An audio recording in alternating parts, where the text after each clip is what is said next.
இயேசு கிறிஸ்துவின் நாமத்தில் எங்களுடைய அன்பின் வாழ்த்துக்களை உங்களுக்கு எங்களுடைய ஊழியத்தின் சார்பாக நாங்கள் தெரிவித்துக் கொள்கிறோம். இந்த நிகழ்ச்சியின் மூலியமாக உங்கள் சந்திப்பதிலே நாங்கள் மிக்க மகிழ்ச்சி அடைகிறோம். சகோதரி நான்சி கிறிஸ்டின் நம்மளோடு இருக்காங்க. கடைசி நாட்களில் நம்ம இருக்கிறோம். கடைசி நாட்கள், கடைசி காலத்தில் நம்ம இருக்கிறோம். தேவனுடைய வருகை சீக்கிரமாக இருக்கிறதுனால உலகத்தில் அநேக இன்னல்கள், துன்பங்கள், நிறைய காரியங்கள் நடக்குது உலகத்தில். ஸோ ஆண்டவர் சொல்லாரு, நான் உன்னை விட்டு விலகுவதில்லை, உன்னை கைவிடுவதில்லை, நீ காண்கிற தேவன், நான் அனுதினமும் கண்மணி போல உன்னை காப்பேன் என்று தேவன் சொல்றாரு. கண்மணி போல நம்மளை காக்கிற தேவன். அப்ப நம்ம எதை குறித்து நம்ம பயப்பட வேண்டிய, நம்மளோடு தேவன் இருக்கிறாரு. ஏசாப்பா நம்மளோடு இருக்கிறவர். அதனால நீங்க எதை குறித்து பயப்பட வேண்டாம். சகோதரி நான்சி சகோதரி பேசுவோம், அவங்கள கேட்போம். இன்னைக்கு நம்ம பார்க்குறோம் மிகவும் பதற்றம் இஸ்ரேல் எல்லையில். ஸோ அதை குறித்து நம்ம பார்க்குறோம். இன்னைக்கு இந்த காலகட்டத்தில் பயங்கரமான ஒரு பதற்றம். Just for a piece of land, ஒரு நிலத்துக்காக இவ்வளோ ஒரு பதற்றம். எல்லைகள் எந்த நேரத்திலும் இல்லாத அளவுக்கு நம்ம ஒரு மாற்றத்தை பார்க்கிறோம். அந்த எல்லையில் நம்ம பார்க்கணும் ஒரு பதற்றத்தை. எரேமியா 4:27 படி தேசம் பாழாய் போகும் என்று சொல்லப்பட்டிருக்கிறது. 28 நம்ம பார்த்தோம்னா, அந்த ஊர்ல இருக்கிறவங்க ஓடி மலைக்கு ஏறி போவார்கள், காடுகளுக்கு. வீட்டில் இருக்கிறவங்க எல்லாம் பதற்றத்தின் நிமித்தம் காடுகளிலே ஏறி போவார்கள் என்று சொல்லி அந்த வசனத்தை நம்ம பார்க்கணும். ஸோ என்னன்னா, particularly it's about the land of Israel. அந்த தேசத்தை குறித்து தான் இப்போ பெரிய ஒரு பதற்றம். என்னன்னு நம்ம பார்த்தோம்னா, நம்ம முன்னாடி போகும்போது ஆன்செஸ்ட்ரலுக்கு நம்ம போகலாம். ஸோ ஆப்ரஹாம் தாத்தா Abraham the father of nation of Israel. So எருசலேமின் தகப்பனார் நம்ம சொல்லலாம். அப்ரஹாம் தன்னுடைய பிரயாணத்தை சோஜர்னர் தான் அவருக்கு சொல்லப்பட்டிருக்குது. அவர் பிரயாண காலத்துல அவர் என்ன பண்ணார்னா, தேசத்தை குறித்து தான் நம்ம இப்ப பார்க்க போறோம், இஸ்ரேல் தேசத்தை குறித்து. ஸோ இந்த தேசத்துக்கு அவர் வர்றதுக்கு முன்னாடி அவர் சோஜர்னரா தான் இருந்தாரு. ஸோ இந்த சோஜர்னரா இருக்கும்போது அவர் என்ன பண்றாருன்னா, அதாவது நாடோடிகள் போலதான் அவர் வாழ்க்கை. நிரந்தரமா ஒரு இடத்துல இல்லை. நமக்கு தெரியும், அவர் வந்த இடம் ஈராக் தேசத்துல இருந்து தான் அவருடைய முன்னோர்கள் எல்லாம் இருந்த காலகட்டம். ஸோ அங்கிருந்து அவர் ஒவ்வொரு இடத்துக்காக போறாரு. அப்புறம் அவர் இந்த இடத்துல தன்னுடைய காலை பதிய வைக்கிறார். ஸோ அவருடைய குமாரர் நம்ம பார்க்கும் பொழுது, அவருக்கு ஃபர்ஸ்ட் குழந்தை பிறக்கிறது இஸ்மாயில். அதாவது வேலைக்காரி மூலமாக, மெய்டு மூலமாக, ஹாகார்னு சொல்லக்கூடிய மெய்டு மூலமாக பிறக்கக்கூடிய குழந்தைங்க தான் இஸ்மாயில் சன்னதி. அடுத்ததாக நம்ம பார்க்குறோம் ஈசாக்கு. இவருக்கு அப்ரஹாமுடைய குமாரன் ஈசாக்கு பிறக்குறா. ஈசாக்கு வம்சத்துல இருந்து வந்தவங்க தான் இஸ்ரேல் தேசம் நம்ம பார்க்குறோம். ஈசாக்குக்கு 2 குமாரர்கள், ஈசாவும் யாக்கோபு. ஸோ இந்த ஈசாவு ரோம்னு சொல்லக்கூடிய நாடு, அதாவது வெஸ்டர்னர்ஸ் நம்ம சொல்றோம், அவங்க இந்த சன்னதியிலேருந்து வர்றாங்க. அடுத்தபடியாக நம்ம பார்க்கறது என்னன்னா, யாக்கோபு சன்னதியிலேருந்து வந்தது தான் 12 கோத்திரர்கள். இப்போ என்னன்னா, மோசே காலத்துக்கு முன்னாடியே இந்த ஆப்ரஹாம் சன்னதி எல்லாம் பார்க்குறோம். யாக்கோபு பிள்ளைங்கள்லாம் அங்கே போயிடுறாங்க. எகிப்தில் அடிமையா இருக்கிற கதை நமக்கு தெரியும். அதுக்கப்புறம் மோசே இவர்களை வழி நடத்தி இங்க கொண்டு வர்றாரு. ஸோ மோசே காலத்தை நம்ம பார்க்கும் பொழுது கிட்டத்தட்ட 1300 BC-ல இங்க இஸ்ரவேல் தேசத்துக்கு வர்றாங்க. ஸோ மோசே வரல, மோசே வழி நடத்தி இவர்களை கொண்டு வந்தாரு. அத ஜோஷுவா கையில எடுத்து அவர் அந்த கோத்திரர்களுக்கு இடத்தை கொடுத்துதான் இவங்க முதல்ல இருக்கிற இடம். அப்புறமாக நம்ம பார்க்கிறோம் தாவீது காலத்துல. தாவீது 1000 ஆண்டுக்கு முன்னாடி, அதாவது BC 1000 அப்போ அவர் அங்க எஸ்டாப்ளிஷ் பண்றாரு, அவருடைய ராஜ்யத்தை நிலைநாட்டுகிறார். ஸோ ஆனா இந்த இஸ்ரேல் தேசம், இந்த தேசம் எஸ்டாப்ளிஷ் ஆகுறதே பெரிய பாடு, அநேக கடினமான பாதைகள்ல. ஏன்னா ஆண்டவர் அவங்களுக்கு ப்ராமிஸ் கொடுக்குறாரு. ஆப்ரஹாமுக்கு ப்ராமிஸ் என்ன பண்றாருன்னா, இந்த தேசத்தை தான் நான் உனக்கு கொடுப்பேன்னு சொல்லி. ஏன்னா இப்போ நம்ம இருக்கிற அந்த எருசலேம் தேசத்தை நம்ம பார்க்கும் பொழுது, ஆப்ரஹாம்க்கு ஆண்டவர் கட்டளையிட்டபடி அந்த இடத்த நான் உனக்கு தருவேன்னு சொன்னது போலதான் அவங்க பிள்ளைங்கள்லாம் அங்க செட்டிலர்ஸ். அதை நம்ம பார்க்குறோம். ஸோ இந்த அளவுக்கு தான் இவங்க அப்படி வந்ததுதான். ஸோ இந்த ஆண்டு காலத்துல நம்ம என்ன பார்க்குறோம்னா, இவங்க அந்த லேண்டை ஆக்குபை பண்ணிட்டாங்க. இது ஆக்சுவலி நம்ம பார்க்க போனோம்னா ஒரு கானானியர்கள் வசித்து வந்த இடம். ஹேத்து ராஜான்னு நம்ம பார்க்குறோம். எத்தியர் அப்படின்னு நம்ம சொல்றோம் தமிழ்ல, எத்தியர்கள். இவங்க தான் கானானியர்கள். இவங்க வாழ்ந்த இடத்தை தான் ஆண்டவர் இடத்துல எத்தியர்கள்ட்ட போய் இவங்க வந்து அந்த முதலாக நம்ம இன்னைக்கு பார்க்குற அந்த டெம்பிள் மவுண்டன் நம்ம பார்க்குற அந்த இடம், ஆப்ரஹாம்குள்ள அந்த கிரேவ் சாராலையும் அங்கே தான் வைத்திருக்கிறாங்க. ஸோ அந்த இடத்தை தான், அந்த இடம் சாரால் மறிக்கும் பொழுது ஜெனசிஸ்ல சொல்லப்பட்டிருக்குது, அவர் வந்து அங்கே வந்து 400 ஷேக்கல் சில்வர் காயினை கொடுத்து தான் அந்த இடத்த வாங்குறாரு சாராளுக்கு. அப்புறம் அவருடைய கிரேவும் அங்கே தான் வைக்கப்பட்டிருக்குது. இப்போ அந்த இடம் தான் ஒரு பரிசுத்த புனித ஸ்தலமாக 3 பேர் அந்த இடத்துல இருக்கிறாங்க. என்னன்னா யூதர்கள், கிறிஸ்தவர்கள், முஸ்லிம். ஸோ இந்த 3 மக்களும் அதே இடத்துல தான் இருக்கிறாங்க வர்ஷிப் பண்றது. ஸோ இந்த காலகட்டத்தில் என்ன நடக்குன்னா பெரிய ஒரு பிரச்சனை. எப்படின்னா இவங்க வந்துடுறாங்க. தாவீது ராஜா காலகட்டத்துக்கு அப்புறம் நம்ம பார்க்குறோம், சொலமன் ராஜா வந்து அங்கே முதல்ல டெம்பிள் ஆரம்பிக்கிறாரு, தேவாலயத்தை ஆரம்பிக்கிறாரு. ஸோ தேவாலயத்தை ஆரம்பித்த பிறகு நம்ம பார்க்குறோம், முதல்ல வந்து அந்த தேவாலயம் இடிக்கப்படுகிறது. தேவாலயம்னா டெபானக்கல் நம்ம சொல்லலாம். ஸோ வனாந்தரத்தில் இருக்க வரைக்கும் இவங்க வந்து அந்தந்த இடத்துல போகிற இடத்துல தான் தேவனுக்கு அந்த டென்ட் ஆஃப் மீட்டிங், அந்த டெபானக்கலை செட்டப் பண்ணி அதில் ஆராதித்து வந்தார்கள். தேவன் இவர்களுக்கு கூடவே இருந்து வழி நடத்தினார். அது ஒரு பக்கம். இப்போ இந்த இஸ்ரேல் தேசத்துல இவங்க வந்துட்டாங்க. சொலமன் ராஜாவுக்கு அப்புறமாக 2ஆக பிரிக்கப்படுகிறது. 10 கோத்திரம் நார்தர்ன் இஸ்ரேல் நம்ம சொல்றோம், 2 கோத்திரம் மட்டும் யூதா கோத்திரம், சதர்ன் பார்ட் ஆஃப் இஸ்ரேல் நம்ம சொல்றோம். ஸோ இவங்களுக்கு லேண்ட் டிஸ்ட்ரிபியூட் ஆயிடுச்சு. எல்லா கோத்திரத்துக்கும் 12 கோத்திரம் இருக்கிறாங்க, அவங்களுக்கு அந்த லேண்ட் டிஸ்ட்ரிபியூட் ஆயிடுச்சு. இப்போ என்ன பிரச்சனைனா, இப்படிதான் ஒவ்வொருவரும் வந்து அவங்கவுங்க காலத்துல வந்து இஸ்ரேவேல அட்டாக் பண்ணியிருக்காங்க.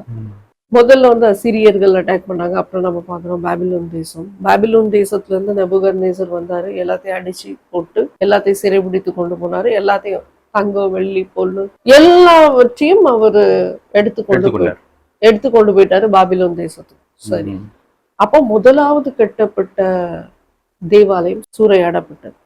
ஸோ 2வது அதே போல மறுபடியும் கோரேஸ் ராஜா காலத்தில் திரும்ப அனுப்பப்படுறாங்க. மக்கள்லாம் வந்துடுறாங்க. திரும்ப என்ன பண்றாங்க, ஆலயத்தை கட்டுறாங்க. ஸோ ஆலயத்தை கட்டி எழுப்புறாங்க.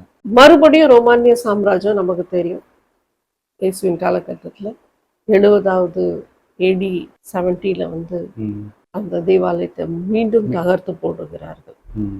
அவங்க கட்டுப்பாட்டுக்குள்ள போனோன்னு தகர்த்து போடுகிறார். ஸோ முதல்ல வந்து பாபிலோன் தேசம், பாபிலோன் டினாஸ்டி வந்து டெஸ்ட்ராய் பண்ணிட்டு, 2வது நம்ம பார்க்கறது வந்து ரோமானிய சாம்ராஜ்யம் வந்து டெஸ்ட்ராய் பண்ணிடுச்சு.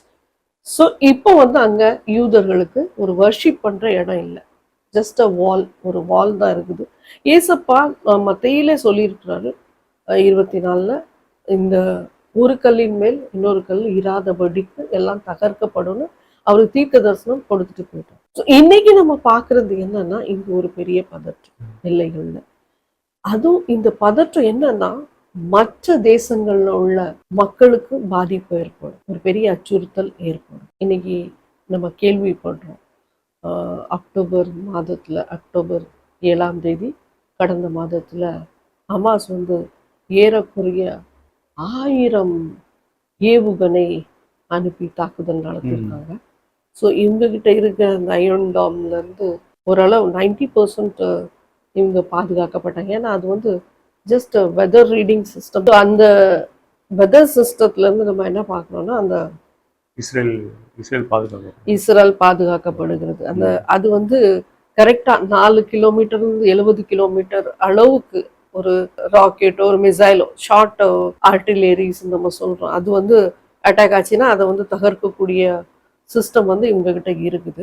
இப்போ வந்து பதற்றம் ஏன் ஏற்பட்டுச்சுன்னா, இந்த பதற்றத்துக்கு அப்புறத்துல இருந்து நம்ம பார்க்குறோம், இஸ்ரேலில் 1200 மக்களை அவங்க இஸ்ரேலில் அன்னைக்கு தாக்குதல் நடத்தும் போது கொல்லப்பட்டார்கள். ஸோ அது மட்டும் இல்லாமல் சிறைபிடிக்கப்பட்டவங்க வந்து 257 பேர் பிடிச்சிட்டு போயிட்டாங்க. இஸ்ரேல் மக்களை ஹாஸ்டேஜாக கொண்டு போயிட்டாங்க. யார்? இந்த பாலஸ்டைன் பீப்புள். ஸோ பாலஸ்டைன் நம்ம சொல்ல வேண்டாம், பாலஸ்டைன் மக்கள் நல்ல மக்கள் தான். ஸோ இந்த ஹமாஸ்னு ஒரு இயக்கம், அந்த இயக்கம் இவர்களுக்காக போராடுகிற ஒரு இயக்கம், பட் டெரர் இயக்கம்னு சொல்லப்படுகிறது. இவங்க வந்து மக்களை அத்துமீறி தாக்குதல் நடத்தி, அவங்க எல்லையில இருந்து, காசா எல்லையில இருந்து தாக்குதல் நடத்தி இவர்களை பிடிச்சிட்டு போயிட்டாங்க.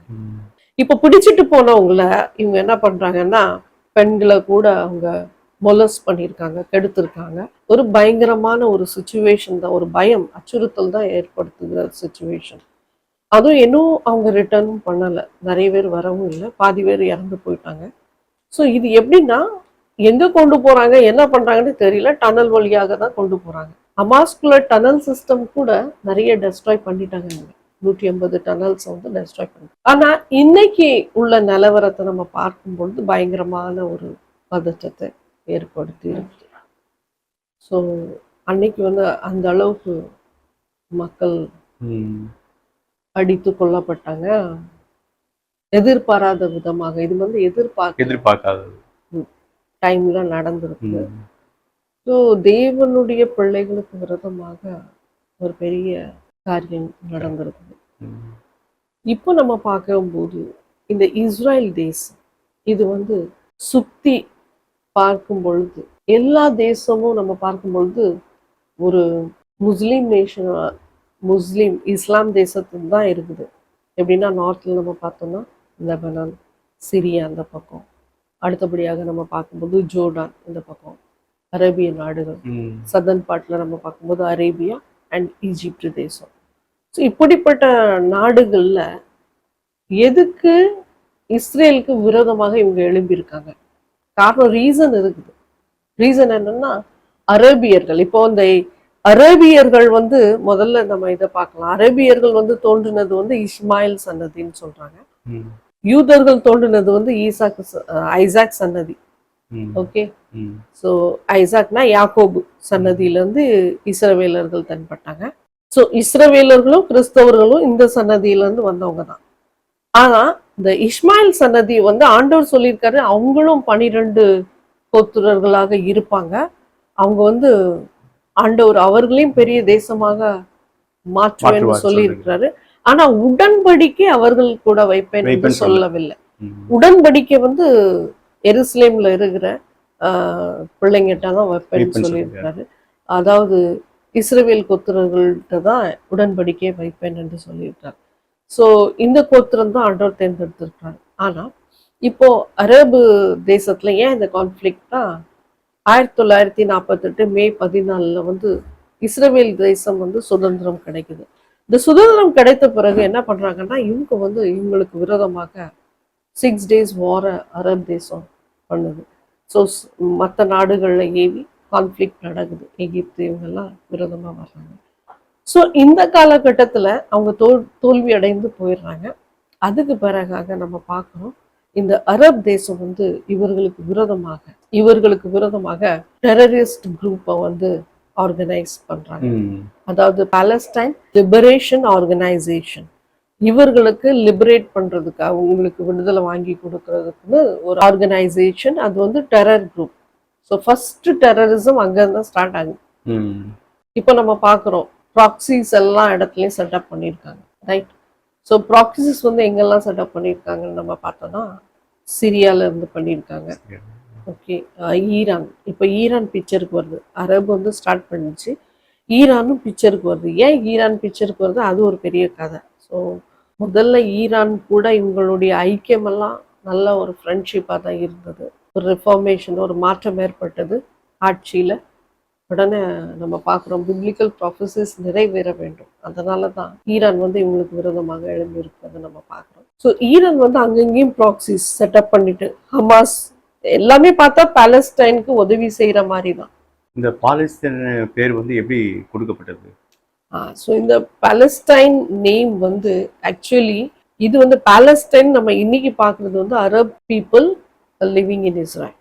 பட் இந்த பெயர் வந்து அவர்களுக்கு தான் கொடுக்கப்பட்டது கிடையாது.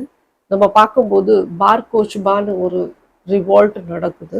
அந்த காலகட்டத்தில் வந்து இஸ்ரவேலர்களுக்கும் அவங்களுக்கு விரோதமான சண்டை நடக்கும்போது, அங்கேயே ஒரு ரிவால்ட் நடக்கும்போது இவர்களுக்கு கொடுக்கப்பட்ட பெயர் என்னன்னா, யூதர்களுக்கு இன்சல்ட் ஜியூஸ் அப்படின்னு பெயர் கொடுக்கப்பட்டிருக்கு. அது பேர் தான் பாலஸ்டைன்னு வந்துச்சு. அதுக்கப்புறமாக ஹிஸ்டாரிக்கலியாக அந்த இன்ஹாபிட்டன்ஸ்க்கு அந்த பெயர் சூட்டப்பட்டுள்ளது.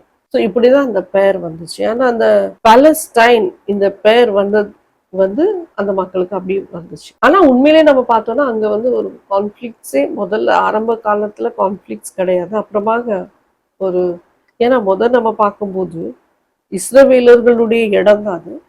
அப்புறம் நம்ம பார்க்குறோம் ஒவ்வொரு குரூசைடர்ஸ் வர்றாங்க, மாம்லுக்ஸ் வர்றாங்க, துர்க்கி எம்பையர் வருது, அப்புறம் பைசன்டைன் வருது. ஸோ இப்படி ஒவ்வொரு ராஜாக்களும் வந்து போகும்போது முஸ்லீம்ஸ் உள்ள வருது. ஸோ இஸ்லாமே வந்து 700 தான் அங்கே வந்து ஆக்குபை பண்ணுறாங்க. அவங்க வந்து எஸ்டாப்ளிஷ் பண்ணுறாங்க, அங்கே பிக்சருக்கே வர்றாங்க. இஸ்லாமுக்கு முன்னாடி இருந்து ஆப்ரஹாம் இருக்கிறார். ஸோ ஆப்ரஹாம் வந்து யூதர்களுக்கும் தகப்பன், நம்ம கிறிஸ்தவர்களுக்கும் தகப்பன். ஸோ ஆப்ரஹாம் வந்து அவர்களுக்கும் தகப்பன் தான். இஸ்லாம் வர்றதுக்கு முன்னாடி ஆப்ரஹாம் தான் எல்லாத்துக்குமே தகப்பன். ஸோ அவர் மூலமாக தான் இங்க வந்து இந்த நாடு எஸ்டாப்ளிஷ்மெண்ட் ஆகுது. இப்படி ஒவ்வொரு ராஜ்யமும் வந்து வந்து மாறும்போது ஆப்வியஸ்லி நம்ம பார்க்கும் பொழுது முஸ்லீம் தேசம் வந்து அது கைப்பற்றும் பொழுது அந்த நம்ம பார்க்குறோம் என்ன சொல்றோம், டோம் ஆஃப் த ராக் நம்ம சொல்றோம்ல, அந்த மவுண்டெயின்ல வந்து அது வந்து அவங்க கையில தான் இருக்கு, இஸ்ரேல் அரசாங்க கையிலே கிடையாது அந்த டோம் ஆஃப் த ராக். ஸோ இது வந்து இப்போ முஸ்லீம் கையில இருக்கிறதுனால இப்போ அவங்க வந்து அதை அவங்களுக்குள்ள கிளைம் பண்றாங்க. இஸ்ரேல் வந்து சொல்றாங்க இது எங்களுடைய சொல்றாங்க. ஸோ இதனால தான் கான்ஃப்ளிக்டே பதற்றம் இப்போ பயங்கரமாக போய்கொண்டு இருக்கு. இதற்காக பதற்றம் என்னென்ன நாடு வந்து அச்சுறுத்தலா இருக்குது? இதுக்கு வந்து இப்போ வந்து ஈரான் தேசம் வந்து இதுக்கு விரோதமாக இருக்கிறது. எதுக்கு அச்சுறுத்தல் அப்படின்னு சொன்னா இப்போ ஆல்ரெடி நமக்கு தெரிந்த பிரகாரமாக அக்டோபர்ல கடந்த ஆண்டு வந்து பயங்கரமான தாக்குதல் ஈரான் தான் நடத்தினாங்க. இதுக்கு நடுவுல வந்து 2 பெரிய தலைவர்களை இவங்க உள்ள போய் அட்டாக் பண்றாங்க. ஆனா நம்ம பார்க்குறோம் இஸ்மாயில் ஹனியா இவர் வந்து ஹமாஸ்க்கு தலைவர், ஆயத்தலா சந்திக்கணும்னு சொல்லி தெஹ்ரான்ல அவர் போறாரு. அவர் இருக்கிற இடத்துல இப்போ எப்படி அவரை வந்து பாம்பு வச்சு அவரை பர்டிகுலரா வந்து மற்ற மக்களுக்கு யாருக்குமே வந்து சேதம் வரக்கூடாதுன்னு சொல்லி கரெக்டா அவரை குறி வச்சு அட்டாக் பண்றாங்க. இதுக்கு வந்து ஏஜென்ட் ஒர்க் பண்றாங்க. இஸ்ரேலுக்கு வந்து மொசாத்னு ஒரு ஏஜென்ட் இருக்கும். துல்லியமா கணக்கிட்டு அவங்க வந்து என்ன பண்ணுவாங்க நமக்கு தெரியாது, கரெக்டா குறி வச்சு தாக்குதல் நடத்துவாங்க. பட் இப்போ இஸ்ரேல் வந்து அந்த பொறுப்பும் எடுக்க மாட்டேங்குது, நாங்க தான் பண்ணணும்னு சொல்லி எஸ்ஸும் சொல்ல மாட்டேங்குது, நோவும் சொல்ல மாட்டேங்குது. பட் இது வந்து அவங்களுக்குள்ளதாக தான் இருக்குன்னு சொல்லி இவங்க கருதுறாங்க. அதுவும் இல்லாம அந்த இவங்க ஹெஸ்புல்லா உள்ள லீடர் இருக்காங்க, அவங்க ஃபவுத் ஷுக்கர் ஹெஸ்புல்லாவில் உள்ள நசீருல்லாவுக்கு அட்வைசரா இருந்தாரு. அவரு அந்த ஒரு லீடர், ஹெஸ்புல்லா லீடர் வந்து இந்த ஃபவுத் ஷுக்கரை வந்து அவங்க என்ன பண்ணிட்டாங்கன்னா அவரையும் தீர்த்து கட்டிட்டாங்க. ஸோ இந்த 2 பெரிய லீடரை வந்து அவங்க அசாசினேட் பண்ணதுனால இந்த அச்சுறுத்தல் இருக்குது. இதனாலதான் இவங்க வந்து ரிவெஞ்ச் எடுக்கணும் அப்படின்னு சொல்லி. ஸோ ஹெஸ்புல்லான்னு நம்ம பார்த்தோம்னா யாருன்னு நீங்க கேட்டீங்கன்னா இவங்க வந்து லெபனான்ல இருந்து ப்ராக்சினா ஈரானுக்காக இவங்க செயல்படுறாங்க. ஆமா, ஈரானுக்காக செயல்படுறாங்க. இவங்க வந்து ஒரு டெரர் குரூப் தான், டெரர் ஆர்கனைசேஷன். அதாவது சிரியால கூட நம்ம பார்க்குறோம், இப்போ சிரியால வந்து ஐஎஸ் தீவிரவாதி அங்கேருந்து செயல்படுறாங்க. அப்புறமாக நம்ம இங்க பார்க்குறோம் ஏமென்ல இருந்து ஹவுதி செயல்படுறாங்க, அல் கைதா வந்து சிரியால இருந்து. ஸோ இப்படி பல நாடுகள் வந்து இஸ்ரவேலர்களுக்கு விரோதமாக செயல்பட்டு கொண்டு தொடர்ந்து இவர்களுக்கு எப்படியாவது அந்த இடத்துல வந்து இவங்களுக்குள்ள ஸ்டேபிள் தக்க வைத்துக்கொள்ள. ஏன்னா பாலஸ்டைன் மக்கள் வந்து இப்போ நிறைய குறைஞ்சிட்டாங்க, ஏன்னா யுத்தம் போர் இருக்கிறதுனால அவங்களும் அண்டை நாடுகளில் அவங்களுக்கு எங்க some of the people went in west பேங்க்னு சொல்லக்கூடிய இடத்துக்கு ஒரு சில மக்கள் காசா இந்த பகுதியில் போய் தஞ்சம் அடைஞ்சிட்டாங்க, லெபனான்ல ஒரு சிலர் போயிட்டாங்க. ஸோ இப்போ அந்த எண்ணிக்கை வந்து குறைஞ்சிட்டு தான் வருது. இந்த சண்டைனால கிட்டத்தட்ட 40,000 மக்கள் மறித்து போயிருக்காங்க பாலஸ்தீன்ல. இந்த அளவுக்கு சேதம் ஏற்பட்டு 40,000 மக்கள். ஸோ இது ஒரு மக்கள் 40,000 பேர், ராணுவம் வந்து 18,000 பேர் இறந்துருக்காங்க. ஸோ அது இன்க்ளூடடா தான் ஹமாஸ் ராணுவம் அது வேற இறந்துருக்காங்க. ஸோ இந்த அளவுக்கு ஒரு அச்சுறுத்தல் ஏற்படுத்துற அளவுக்கு இப்போ சண்டை நடக்கிறது ஒண்ணு பொலிட்டிக்கலா சண்டை நடக்குது, ஆனா உயிர் சேதம் அடைகிறது மக்கள் மக்கள் மிடில் மக்கள் தான் ஈஸ்ட் அதிகம். மக்கள். ஸோ சின்ன பிள்ளைங்க பெரியவங்க இந்த பக்கமும் சரி அந்த பக்கமும் சரி நம்ம மக்களுடைய உயிர் போகிறத நம்ம பார்க்குறோம். ஸோ இது வந்து எந்த ஆண்டுல இல்லாத அளவுக்கு இந்த காலகட்டத்தில் அதிகமாக தென்படுகிறது. ஸோ கடைசி காலத்துல நம்ம நெருங்கி கொண்டு இருக்கிறத நம்ம மறக்கக்கூடாது. இந்த பதட்டத்தினால யூஎஸ்ல உள்ள செக்ரட்டரி ஆண்டனி பிளிங்கன் வந்து மோடி வந்து இங்க பேச்சுவார்த்தை நடத்துகிறாரு. ஆனா இதே வந்து கைரோல இப்போ மீட்டிங் போட போறாங்க. ஸோ அதுலேயே வந்து பீஸ் டாக்காக பேச்சு நடத்தப்பட போகுது. ஆனா நம்ம இதெல்லாம் நம்ம பார்த்துக்கிட்டு இருக்கோம். ஹெஸ்புல்லா வந்து ஒரு வீடியோவை வெளியிட்டிருக்காங்க. நம்ம பார்த்தோம் ஹமாஸ்குள்ள இருந்து நிறைய டனல்னா சுரங்கப்பாதை, நிறைய சுரங்கப்பாதை இவங்க உருவாக்கியிருக்கிறாங்க. அதே போல ஹெஸ்புல்லா வந்து டனல் வந்து எப்படின்னா 4 நிமிஷத்துக்குள்ள வீடியோல என்ன காட்டியிருக்காங்கன்னா ஒரு பெரிய நகரமே உள்ள இருக்க மாதிரி, அந்த அளவுக்கு மலைக்கு அடியில் அவர் mountains are are storehouses. எங்க மலையில வந்து நாங்க என்ன பண்றோம், ஸ்டோர் ஹவுசஸ் எல்லாம் சேர்த்து வைக்கிற பொருட்கள் அப்படின்னு சொல்லி ஒரு தலைப்பு டைட்டில் கொடுத்துருக்காங்க. அந்த டைட்டில் கொடுத்து அதை என்ன வெளியிட்டு இருக்காங்கன்னா ஒரு கேட்டு திறக்குது, உள்ள வர்றாங்க, 2 பேருமே வீடியோ வெளியிட்டு இருக்காங்க, ஹமாஸும் ஹெஸ்புல்லாவும். எப்படின்னா உள்ள வர்றாங்க, இவங்க என்ன காட்டுறாங்கன்னா பைக் எல்லாம் உள்ள வருது, ட்ரக் எல்லாம் உள்ள வருது, அந்த அளவுக்கு பெரிய டன்னெல்லாம் உருவாக்கியிருக்கு. இப்போ ஹெஸ்புல்லா என்ன காட்டுறான்னா, பிக்சர் என்ன காட்டுறான்னா, இஸ்ரேல்கிட்ட நான் பழி வாங்குவேன், ஏன்னா இந்த 2 பெரிய பெரிய புள்ளிகள் போனதுனால இவர்களுக்கு பதிலாக நாங்க பழி வாங்குவோம்னு சொல்லி அது உள்ள பயங்கரமான மிசைல் எல்லாம் உள்ள போகிற ஒரு ட்ரக்கே நுழைந்து போகுது, போயிட்டே இருக்குது, வண்டி போயிட்டே இருக்குது. சகல தேவைகளும் பாறைகள் எல்லாம் தோண்டி உள்ளே ரொம்ப ஆழமாக டெப்தா இருக்குது, அங்கிருந்து அவங்க அட்டாக் பண்ணலாம், மிசைல் தாக்குதல் நடத்தலாம் இஸ்ரேல் மீது டீப்பராக. அப்படி அவங்க பண்ணியிருக்காங்கன்னா இப்பதான் வெளியிட்டு இருக்காங்க அந்த வீடியோல. ஸோ அதுல வந்து ஒரு சைன் காட்டியிருக்காங்க, எப்படின்னா இமாத் அப்படின்ட்டு ஒரு சைனையும் அவங்க காட்டியிருக்காங்க. ஸோ இந்த எஸ்கலேஷன் ஆச்சுன்னா ஒரு பயங்கரமான ஒரு அச்சுறுத்தல், பதட்டம். ஏன்னா இது வந்து அநேக நாடுகளை இது பாதிப்பு ஏற்படும். இப்போ வந்து இஸ்ரேலுக்கு வந்து த்ரெட்னிங்காக இருக்குது. ஏன்னா ஹமாஸ் என்ன த்ரெட்னிங்னா, ஹெஸ்புல்லா என்ன சொல்கிறான்னா வந்து அவன் அங்கேருந்து அட்டாக் பண்ணுவேன்னு கண்டிப்பாக சொல்லியிருக்கான். அவன் வந்து எல்லாமே சேர்த்து வச்சுட்டான், கிட்டத்தட்ட 2018 இருந்து டிகேட்ஸ் பிஃபோர் எல்லாமே அவங்களுக்கு என்னென்ன வேணுமோ அதெல்லாமே வந்து பண்ணி வச்சிருக்காங்க. சுரங்கப்பாதை பெரிய பெரிய பயங்கரமா இருக்குது, உள்ளே ஒரு நகரம் இருக்கிற மாதிரி, சிட்டி மாதிரி, கிரேட் மெகா சிட்டியை உருவாக்கியிருக்காங்க. உள்ள பார்த்தா அணு ஆயுதங்கள் எல்லாவற்றையும் பதுக்கி சேமித்து வச்சிருக்காங்க. பெரிய அச்சுறுத்தல். அதுவும் இல்லாம எதுலயோ ஒண்ணு பார்த்தேன்னா 2 லட்சமோ எவ்வளோ வச்சிருக்காங்க. I am not sure about it, but நிறைய வச்சிருக்காங்க. ஸோ ஈரானுக்குள்ள mega missile city, terror tunnels with underground missile bases, and endless corridor with missiles and rocket, radar monitoring and stimulation system install பண்ணிருக்காங்க.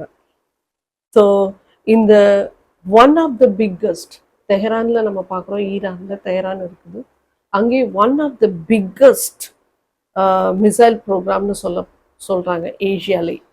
ஸோ பாருங்க எந்த அளவுக்கு அவங்க வந்து எல்லாம் பண்ணி வச்சிருக்காங்க, ஸ்டோர் பண்ணி வச்சிருக்காங்க. ஸோ இது பெரிய அச்சுறுத்தல். இப்போ நம்ம இந்த டன்னல்ஸ் இதெல்லாம் பார்க்குறோம், உள்ளே சுரங்கப்பாதையும் பார்க்குறோம், உள்ளே நகரத்தையும் உருவாக்கி இருக்கிறது நம்ம பார்க்குறோம். அதுவும் ஒரு வீடியோவில் நம்ம சொன்ன பங்கர்ஸ் வந்து நம்ம சேஃப்டிக்காக பங்கர்ஸ் வந்து பாதுகாப்பு அப்படின்னு நம்ம சொன்னோம். ஆனால் இது வந்து தோண்டிக்கிட்டே போனால் போயிட்டே இருக்கும் போல, வண்டி எல்லாம் ட்ரக்கே போகுதுன்னா அப்போ எந்த அளவுக்கு பெரிய பாதாள குழி போல பண்ணியிருக்காங்க. வெளிப்படுத்தல் 9:2 நம்ம பார்க்குறோம், அவன் பாதாள குழியை திறந்தான், உடனே பெருசூளையின் புகை போல அந்த சூளையிலிருந்து புகை எழும்பிட்டு அந்த குழியின் புகையினால் சூரியனும் ஆகாயம் அந்தகாரப்பட்டது. அந்த பெரிய அந்த பாதாள குழியை திறந்த உடனே பெரும் புகை கிளம்பிடுச்சு. புகை வந்து இந்த புகை வந்து சூரியன் சந்திரன் இருள் அடைகிற அளவுக்கு செய்துன்னா அது எப்படிப்பட்ட புகையா இருக்கும். பூமி அதிர்ச்சி அது கொஞ்சம் தான் இருக்கும், பட் இது வந்து எப்படின்னா, அதுவும் இல்லாம இந்த வசனம் இன்னும் சொல்லுது 9:18 அக்கினி புகை கந்தகம். அக்கினி புகை கந்தகம் எப்படி தானா வருமா? இல்ல. ஸோ ஒரு குண்டுனால தான் அது வரும். இந்த குண்டின் மூலமாக தான். ஸோ அது இதுல வெளிப்படுத்தலே மென்ஷன் பண்ணப்பட்டது வாலை போல தான் இருக்குது. மிசைல்ஸ் எல்லாம் நம்ம பார்த்தோம், ராக்கெட்லாம் பார்த்தோம்னா வால். இதை வைத்து தான் அட்டாக் பண்றாங்க. ஸோ இது நிறைய தேசத்தை பாழாக்குது. தேசம்னா எங்க அட்டாக் ஆச்சுன்னா அங்க ஒண்ணும் இல்லாம போயிடும். கிட்டத்தட்ட 20 கோடி மக்கள், அதாவது இந்த 20 கோடின்னு இதுல சொல்லப்பட்டிருக்கு. ஸோ இந்த 20 கோடி மக்கள் உயிர் சேதம் நம்ம பார்க்க முடியும் ஒரு போர் நடந்தா. இந்த பாதாள குழியை தான் நம்ம இப்ப பாக்குறோம். ஸோ இது ஏசப்பா முன்குறித்தே நமக்கு கொடுத்துட்டாரு. பாதாள குழி இருக்குது, புகை வரும், சண்டை இருக்கும், யுத்தங்கள் நடக்கும். ஸோ இதனால பெரிய அழிவு ஏற்படும். இதுக்கு முன்னாடி நடந்த யுத்தம்லாம் அந்த அளவுக்கு அழிவு இல்லை. வெள்ளை குதிரை மேல், அதாவது முதல் முத்திரையை உடைக்கும் பொழுது வெள்ளை குதிரை மேல அமர்ந்து வருகிறவன், அவன் கையில என்ன இருக்குன்னா அம்பு இருக்குது. ஸோ அம்பு என்னன்னா போருக்கு தான். அவன் ஜெயம் பெற்றுக்கொண்டே போனான் என்று சொல்லப்பட்டிருக்கு. ஸோ ஜெயம் பெற்றுக்கொண்டே போகிறான் என்று சொன்னால் அது யுத்தத்துக்கு தான் அறிகுறி. ஜெயம் பெற்றுக்கொண்டே போகிறான், நிறைய சேதங்கள் ஏற்படும். ஸோ இந்த சேதம் ஏற்படும் பொழுது விக்கிரகம் வணங்குகிற தேசங்கள் பாழாகாது. வெளிப்படுத்தல் 9:20 விக்கிரகத்தை வணங்குகிறவர்கள் மனம் திரும்பவில்லை என்று சொல்றாரு. இவ்வளவு ஆண்டவர் நியாயம் விசாரித்த பிறகு, சண்டை நடந்த பிறகு, பெரிய யுத்தமான பிறகு இவர்கள் மனம் திரும்பவில்லை என்று ஆண்டவருடைய வசனம் தெரிவிக்கிறது. ஸோ நம்ம என்ன பண்ணணும்? இந்த காலகட்டத்தில் பதற்றமான சூழ்நிலையில இஸ்ரவேல் தேசத்துக்காக ஜெபிக்க வேண்டியது மிக அவசியம். இந்த தேசத்துல நடந்துச்சுன்னா அது மற்ற தேசங்களும் சேர்ந்து போகும். பெரிய அழிவு. இன்னும் நம்ம பார்க்கும்போது தண்ணியில இருந்து அமெரிக்கா ஒரு பக்கம், 29 நாடுகள் கூட சேர்ந்து தண்ணி மூலமாக யுத்தம் ஆகிறதுக்கு அவங்களும் தயார்படுத்திட்டு இருக்காங்க. ஏன்னா சீனா ஒரு பக்கம் அச்சுறுத்தலை ஏற்படுத்தி கொண்டு இருக்கு, சீனா, ரஷ்யா எல்லாம். ஸோ இவங்க ஒரு பக்கத்துல இருந்து எல்லை சண்டை பதட்டத்தை ஏற்படுத்துறாங்க. அந்த அளவுக்கு அவங்க வலுவு பெற்றுட்டாங்க. ஸோ நிறைய இன்வென்ஷன்ஸும் நடக்குது, நிறைய ஆயுதங்கள் இன்வென்ட் பண்ணியிருக்காங்க, எந்த மெத்தடில் போனால் எப்படியெல்லாம். ஸோ ஒவ்வொருவரும் ஒவ்வொன்றும், இந்தியாவும் தேசமும் எப்படின்னு நமக்கு தெரியல. ஆனால் இந்த தேசங்கள் பாதுகாக்கப்படும், ஒரு சில நாடுகள் பாதுகாக்கப்படும். இருந்தாலும் நம்ம ஜெபிக்க வேண்டியது மிக அவசியம். ஏன்னா இதில் பங்கு பெறும்போது வேர்ல்டு வார் நடந்துடக்கூடாதுன்னு தான் பீஸ் டாக்காக எல்லாரும் போகிறாங்க. ஸோ இந்த வேர்ல்டு வார் நடந்துச்சுன்னா பெரிய சேதம் நம்ம பார்க்கக்கூடும், மக்கள் இருக்க முடியாது. இன்னைக்கு தொடங்கிடுச்சு. சாரோஸ் பிகன்னு பைபிள்ல சொல்லியிருக்கு. ஏசப்பா சொல்லிட்டாரு, இதெல்லாம் நீங்க பார்க்கும் பொழுது சாரோஸ் பிகன், வேதனை ஆரம்பம் ஆகிவிட்டது என்று நீங்க அறிந்து கொள்ளுங்கள், வேதனையின் காலங்கள். ஸோ இந்த காலத்துல நம்ம ஜெபிக்க வேண்டியது மிக அவசியம். ஸோ நாங்க இவங்களுக்காக ஜெபிக்கலாமா? ஸோ தகப்பனே ஆண்டவரே, இதை பார்த்து கொண்டிருக்கிற ஒவ்வொருவருக்காகவும் நாங்கள் ஜெபிக்கிறோம். தகப்பனே, நாங்களும் பயந்து பீதி அடையாதபடிக்கு தேசங்களுக்காக, சமாதானத்துக்காக ஜெபிக்க அப்பா நீர் எங்களுக்கு உதவி செய்யுங்க. அப்பா தகப்பனே ஆண்டவரே, பாதுகாப்பு கொடுங்க. இஸ்ரவேல் தேசத்துக்கு ஒரு பெரிய பாதுகாப்பு, அச்சுறுத்தல்ல இருந்து பாதுகாப்பு ஆண்டவரே. எந்த ஒரு சேதமும் சண்டையும் நெருங்காதபடிக்கு இன்னும் ஆண்டவரே அவர்களுக்கு இரக்கம் காண்பீங்க. சுவிசேஷம் அநேக இடங்கள்ல இன்னும் போய் சேர உதவி செய்யுங்க. அப்பா தகப்பனே, உங்களுடைய இறக்கத்தை அந்த தேசத்தின் மீது காட்டும்படியாக ஜெபிக்கிறோம். பாலஸ்தீனிய மக்களுக்காகவும் நாங்கள் ஜெபிக்கிறோம், கிறிஸ்தவ மக்களுக்காக ஜெபிக்கிறோம், அங்கே இருக்கிற மக்களுக்காக பொதுவாக ஜெபிக்கிறோம். அப்பா சமாதானம் இறங்கட்டும். அந்த இடங்களில் அநேக உயிர் சேதம் அடைந்திருக்கிறது தகப்பனே, அந்த இடத்துல உங்களுடைய கரம் இறங்கட்டும்.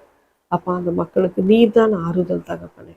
பார்த்து கொண்டிருக்க ஒவ்வொருவருக்கும் அப்பா தகப்பனே, நீர் ஆண்டவரே ஒரு சமாதானத்தின் ஆவியை கொடுக்கும்படியாக ஜெபிக்கிறேன், ஜெபத்தின் ஆவியை ஊற்றும்படியாக ஜெபிக்கிறேன். நாங்கள் அனைவரும் சேர்ந்து இவர்களுக்காக இன்னும் அதிகமாக ஜெபிக்கிறோம். அப்பா அநேகர் தேவராஜ்யத்துக்கு வர ஒரு வழியை நீர் திறந்து கொடுக்க முடியும். இந்த வேதனையின் ஆரம்ப காலத்துல நீர் கூட இருந்து எங்களுக்கு வழி நடத்தும், கரத்துல ஒப்பு கொடுக்கும். In Jesus name we pray. கர்த்தர் உங்களை ஆசீர்வதிப்பார். கர்த்தர் உங்களை ஆசீர்வதிப்பாராக. God bless you.